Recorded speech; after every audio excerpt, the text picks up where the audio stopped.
When everything seems to crumble, when chaos whispers uncertainties into your ear and fear casts its shadows over your days, there is an invisible element that separates those who succumb from those who find a path.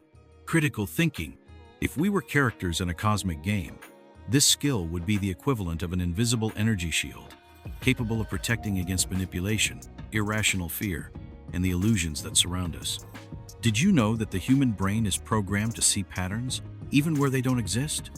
This phenomenon, called pareidolia, explains why we see faces in clouds, or hear hidden words in songs played backward.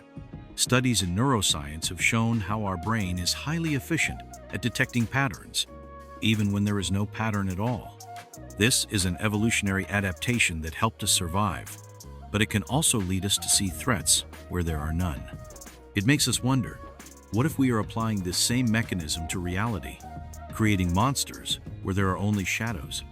Critical thinking teaches us to do what ancient navigators did: read the true signals and ignore the mirages of fear. Consider the story of Elias. The scent of salt and iron cut through the air like a sharp blade. It was the taste of the raging ocean mixed with the cold sweat dripping down Elias's face. He gripped the helm tightly, feeling the damp wood creak under his calloused fingers. The storm had arrived without warning, tearing the sky like a ravenous beast.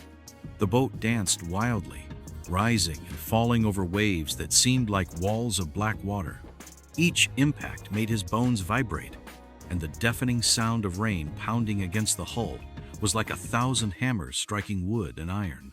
The wind howled in his ears, whispering tales of ships that never returned.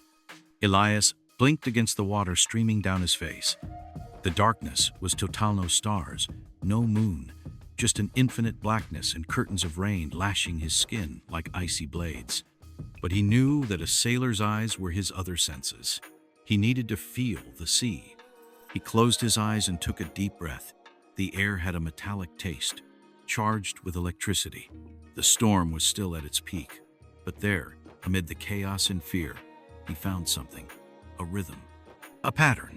The wind blew from the port side with a particular whistle, and the waves broke with a precise interval, like the beats of a colossal heart. Elias remembered his father's teachings, an old fisherman who sailed before the era of maps and radars. If you can't see, listen. If you can't listen, feel. He touched the deck with his bare feet and felt the wood vibrate with each blow of the ocean. The current pulled to starboard, which meant the coast was near, but if he continued in this direction, he could be crushed against the rocks. He needed to turn, but not abruptly, or the boat would break in two. With superhuman effort, he turned the helm, feeling every fiber of his muscles resisting the cold and fatigue. The boat groaned, fighting against the sea's will. The torn sail whipped in the wind, and the smell of wet canvas mixed with the salt. Suddenly, a different sound. Seagulls. Their distant cry was clear. Land was near. A new scent filled the air: humidity and moss, the smell of wet earth. He was close. He just needed to survive a little longer. The wind began to ease, and the rain, once relentless, now fell like a whisper. The waves, once mountains, were now tired hills, returning to their rest.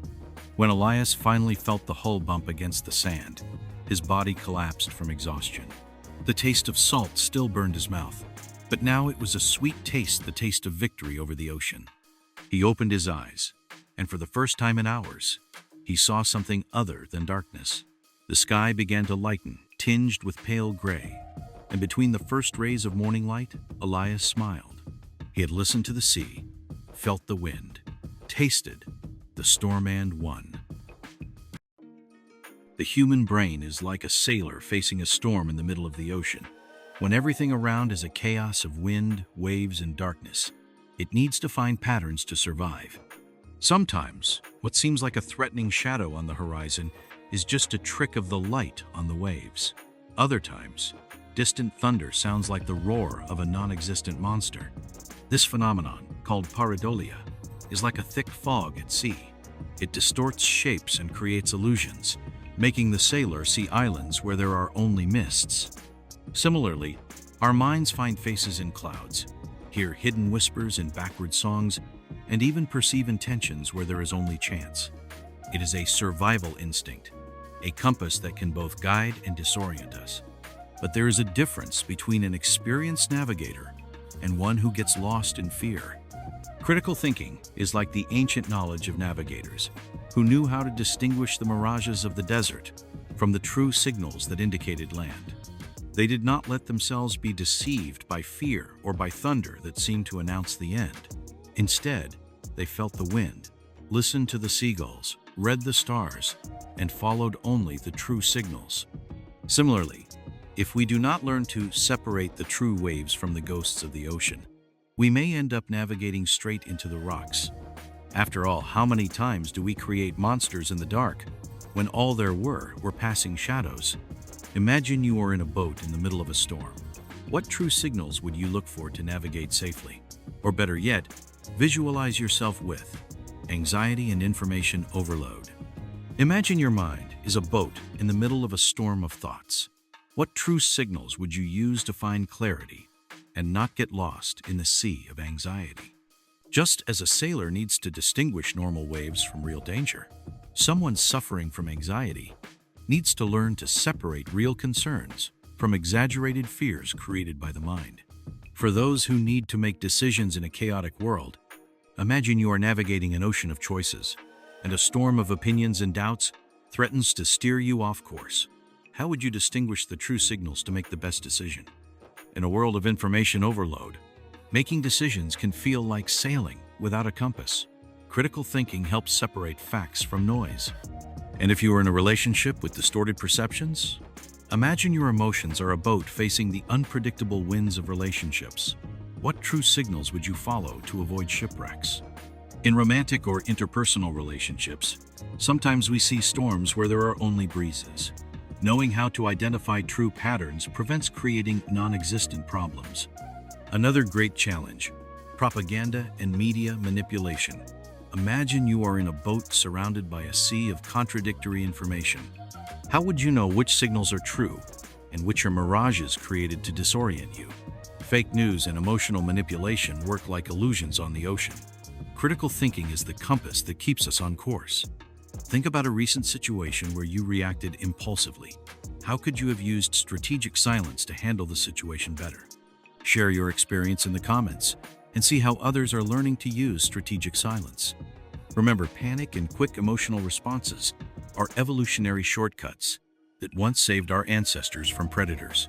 But today, in the era of information, or rather, misinformation, this mechanism can be a trap. If every alarming headline were a tiger lurking, we would be constantly fleeing without realizing that they are just echoes of distant thunder. But if critical thinking is the shield, there is an even more powerful weapon: strategic silence. Have you ever heard about the power of pause? Imagine a boat in the middle of a storm. The wind howls, the waves rise like walls, and the rain lashes the deck. Many panic, lose their way, and make impulsive decisions that only lead them deeper into the abyss. But there are those who, even amid the thunder's roar, keep their minds steady, analyze the sea, and adjust the sails with precision. These are the navigators of uncertainty, those who understand that while they cannot control the storm, they can decide how to face it. Think about a recent moment when you felt everything was falling apart. How did you react? What did you learn from that experience? Share your reflection in the comments and see how others dealt with similar situations. And don't forget to like the video if you found this introduction inspiring. The strategic silence, the secret trick of geniuses. We live in an era of noise. Social media demands immediate reactions, notifications vie for our attention like hungry seagulls, and the anxiety for quick responses pushes us into hasty conclusions. But what if the greatest weapon of a sharp mind is not speed, but the ability to wait?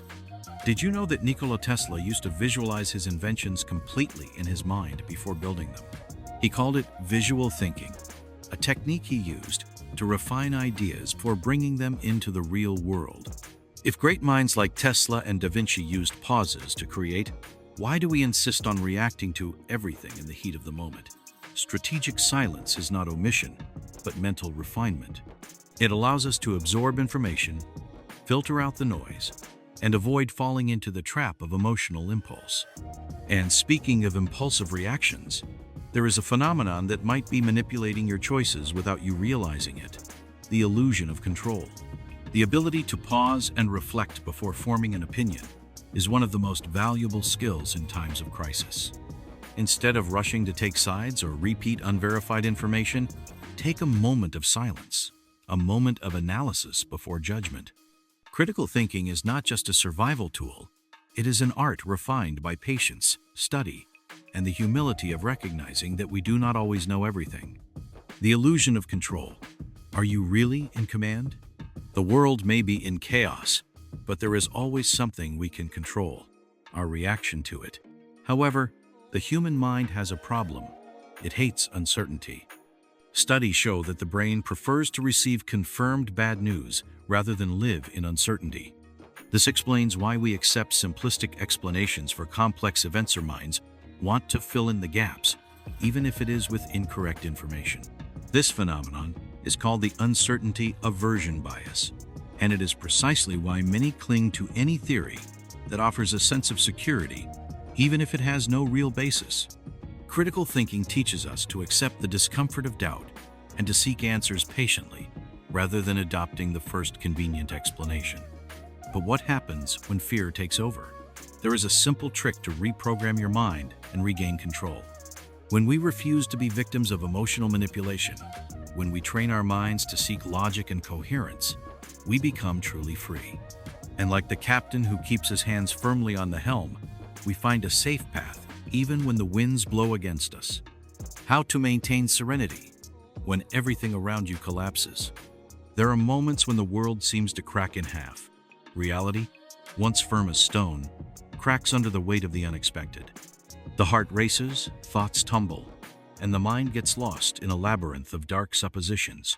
But amid the collapse, there are those who remain serene, lucid, and unperturbed, like a lake at dawn. What sets them apart? What prevents them from being swept away by the whirlwind of fear? The answer lies not in the absence of feelings, but in the art of mastering them, in the conscious choice not to be a puppet of circumstances. The observer's gaze. Distancing yourself from chaos. Imagine yourself in a theater.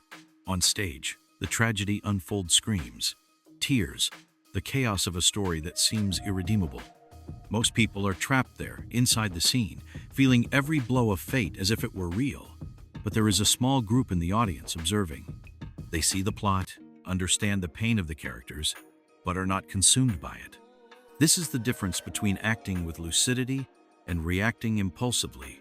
When everything collapses, we need to become the observer of the scene, not a desperate actor within it. We should ask ourselves, what is really happening without the lens of emotion? Is what I fear already happening, or is it just a projection of my fear? What is under my control at this very moment? Serenity is born when we stop feeding the fire with our own thoughts. Breathe like a samurai. The hidden power of breathing. The human body is designed to react to danger with fight or flight. But modern dangers are not lions or physical storms. They are information bombarding our minds relentlessly. The good news? You can trick your own brain. Samurais practiced ibuki, a breathing technique that helped them maintain calm before a battle. They knew that controlling breathing meant controlling the mind and, consequently, the sword.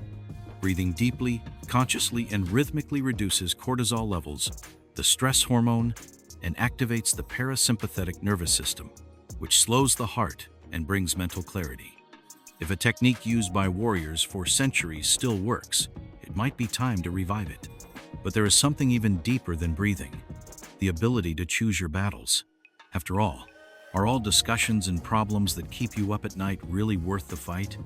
In the midst of chaos, there is a simple, silent, and powerful tool that few use: breathing. The human body is designed to react to danger with fight or flight.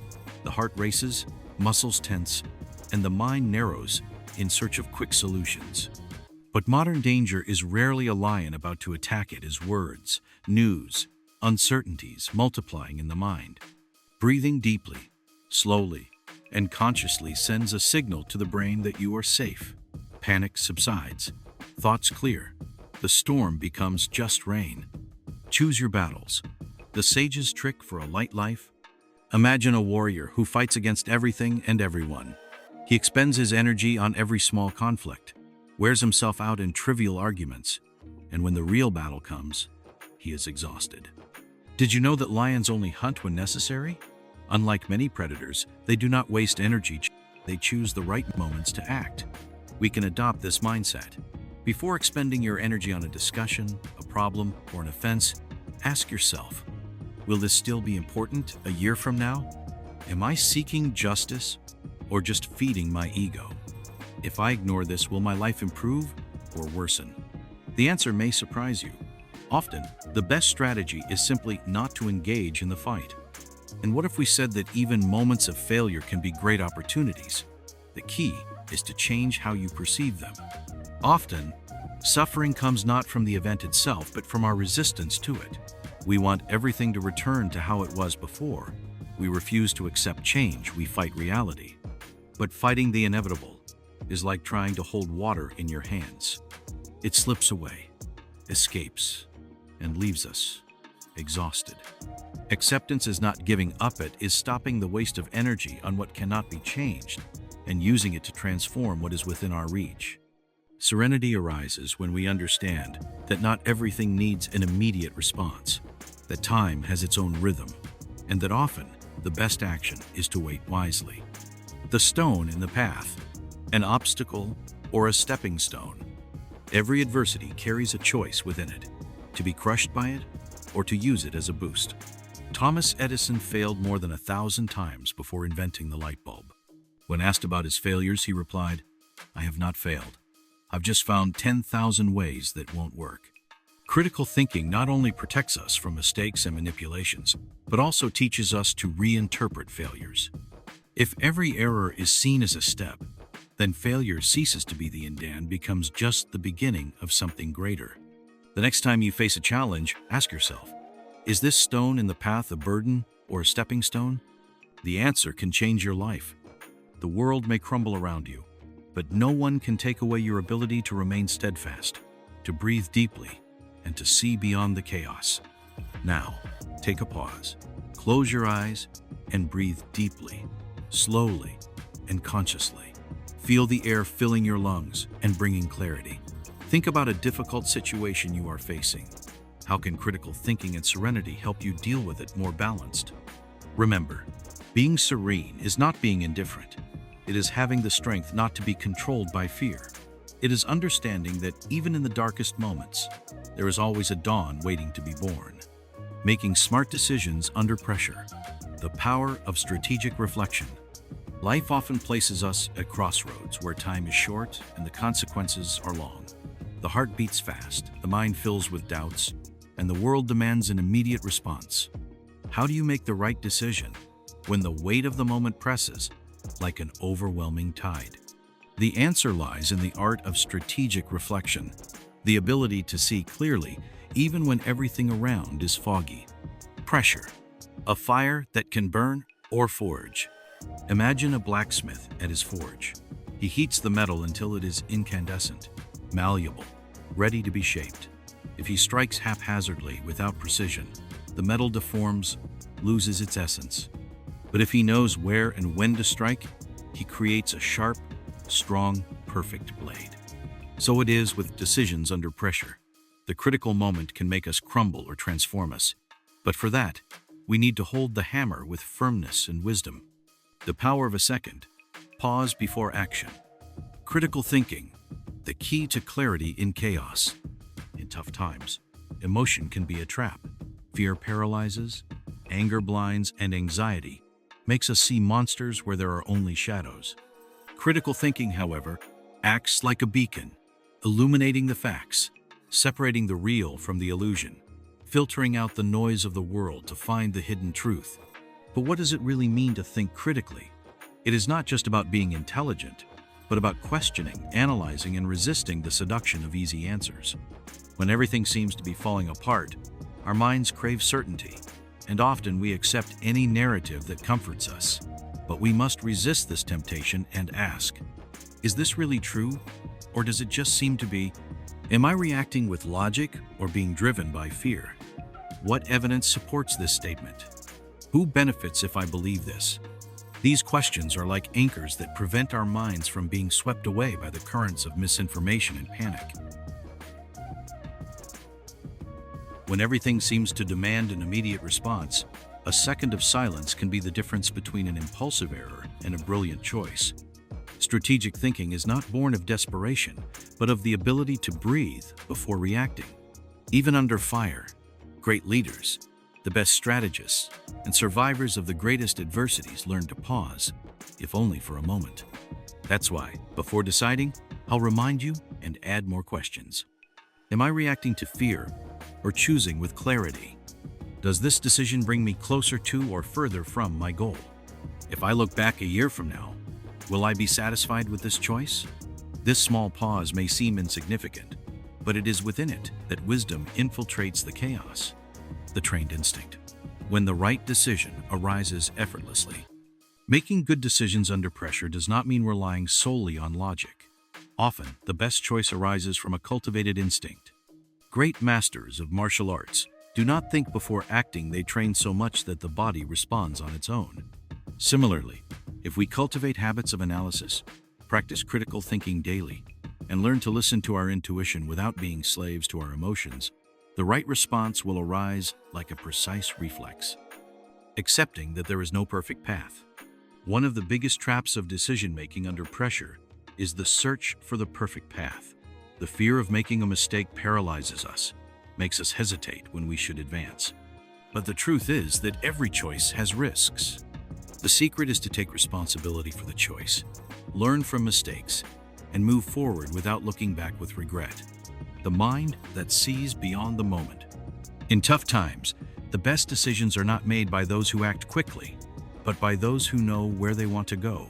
Those with a clear destination do not get lost at life's crossroads. Pressure can be overwhelming, but a trained mind sees beyond the instant, understands the bigger picture, and acts not by impulse but by vision. In the end, true power is not in the speed of a choice, but in the wisdom of knowing when and how to make it. Avoiding the panic trap. Developing analytical reasoning. Fear has a whispering voice. It does not shout, does not demand, does not give clear orders. It infiltrates. It starts as a thought, a subtle chill down the spine, an innocent doubt that grows like a weed choking reason. When we realize it, we are trapped reacting, not thinking, fleeing, not solving. Panic is the most treacherous trap of the mind. It distorts reality, makes us see problems as bigger than they are, paralyzes us in the face of decisions that could be simple. But there is a way out, and it is called analytical reasoning. Panic is the enemy of logic. Imagine yourself in a dark room. Suddenly, something touches your leg. Your heart races. Your breathing quickens. Your brain does not analyze, it assumes the worst. Snake? Spider? Something dangerous? Instinct commands. React, run, attack. But what if, before panicking, you turn on the light? Suddenly, what seemed like a deadly threat is just a loose thread from the carpet. The danger never existed, but your mind created a survival response without even questioning it. This happens all the time. We receive bad news and assume it is the end. Someone looks at us strangely, and we conclude we are being judged. A mistake at work seems like the prelude to total failure. But if we turn on the light of analytical thinking, we realize that many threats are just shadows amplified by fear. How to develop analytical reasoning and control the mind? Training the mind not to fall into the panic trap requires practice. It is not about denying fear, but about learning to question it before following it. Here are 3 essential steps to strengthen analytical thinking. 1. Pause, the first shield against impulse. When you feel panic approaching, the first natural reaction is to act quickly, but the smarter response is to pause, breathe, create a space between the stimulus and the action.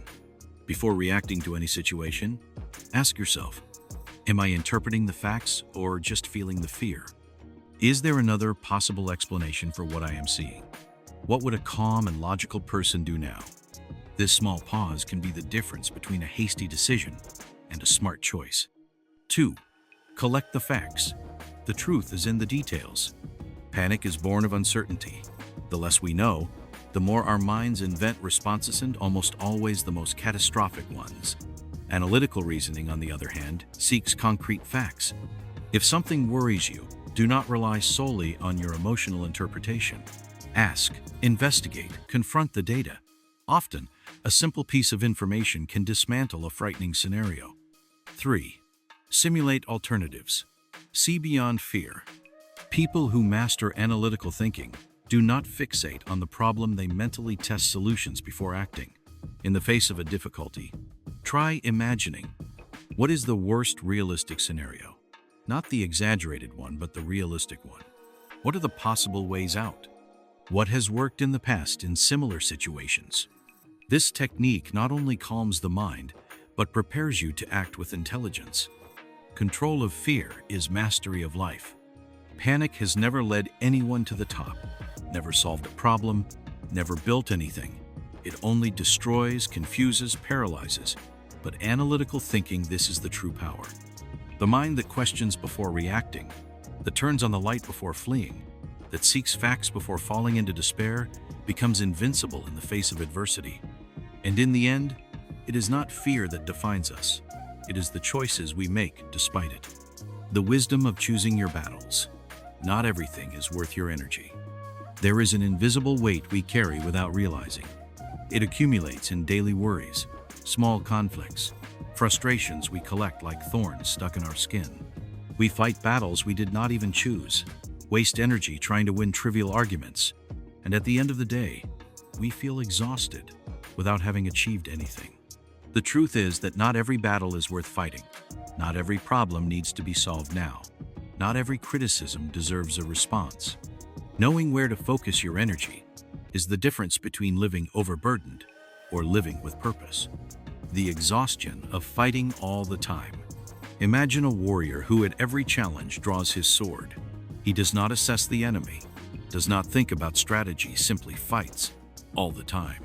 He wastes his strength on small foes, exhausts his patience on trivial battles, and when the real battle comes, he is weak, worn out, without the ability to react. Similarly, many people spend hours arguing over details, get upset over trivial things, are bothered by every sideways glance, every misplaced word. And when a real problem arises, they have no energy left to face it. The power of choosing what is worth your energy. If we want to live wisely, we need to learn to conserve our energy for what truly matters. Not every comment deserves a response. Not every provocation deserves our anger. Not every worry needs our immediate attention. Before entering a fight, ask yourself, will this still matter a year from now? If I ignore this, will my life improve or worsen? Am I trying to win this argument or solve a real problem? Most of the time, we realize that we are about to enter an unnecessary battle and that saving our energy is the smartest choice. Knowing when to yield is not losing, it is saving. Many people confuse wisdom with weakness. They think that yielding is losing. But in reality, knowing when not to fight is one of the greatest signs of strength. Letting a baseless criticism pass, walking away from a pointless argument, refusing to waste energy on people who only want conflict, this is not weakness. This is strategy. If a ship is sinking, the sailor does not worry about every drop of water coming in. He focuses on the essential, keeping the boat afloat. Similarly, we should focus only on what truly matters. Life gets lighter when we stop fighting over everything. In the end, peace does not come from the absence of problems, but from the ability to ignore what does not deserve our attention. Those who fight over everything never have peace. But those who choose their battles wisely have the strength to win when it really matters.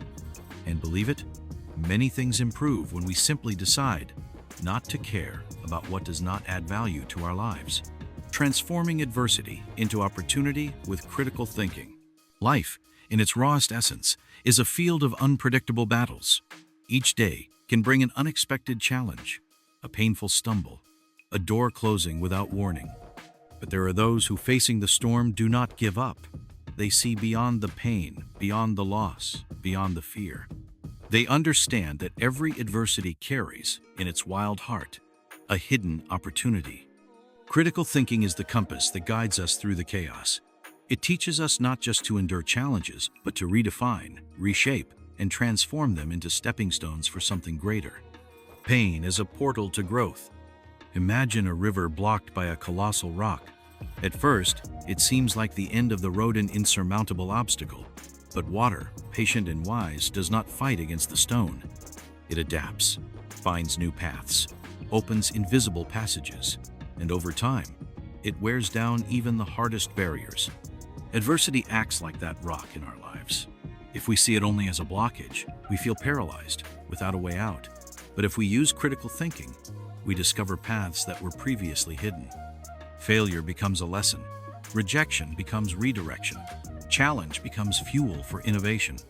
The art of asking, what if? Facing a problem, the instinctive reaction for most people is to complain, give up, despair. But those who master critical thinking ask a different question. What if this is a chance in disguise? Great innovations are born from crises.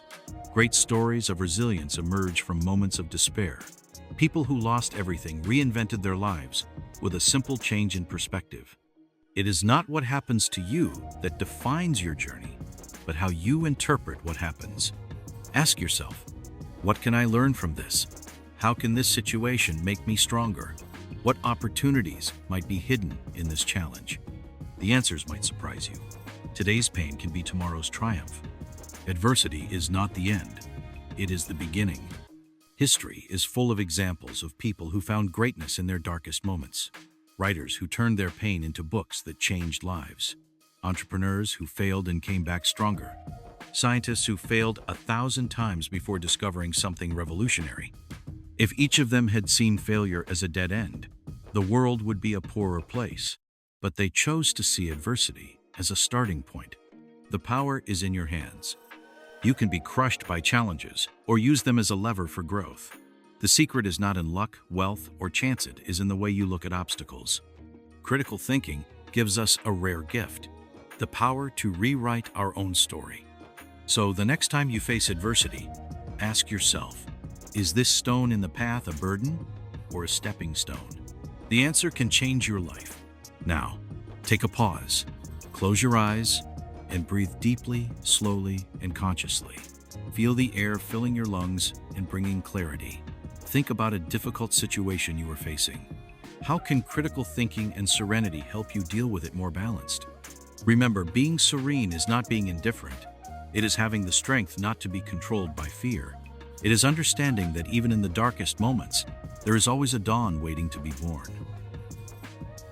If this content resonated with you, like and share it so more people can develop critical thinking. In the comments, tell me, which of these techniques do you plan to apply in your daily life? And to dive deeper into this topic, check out the ebook link in the first pinned comment.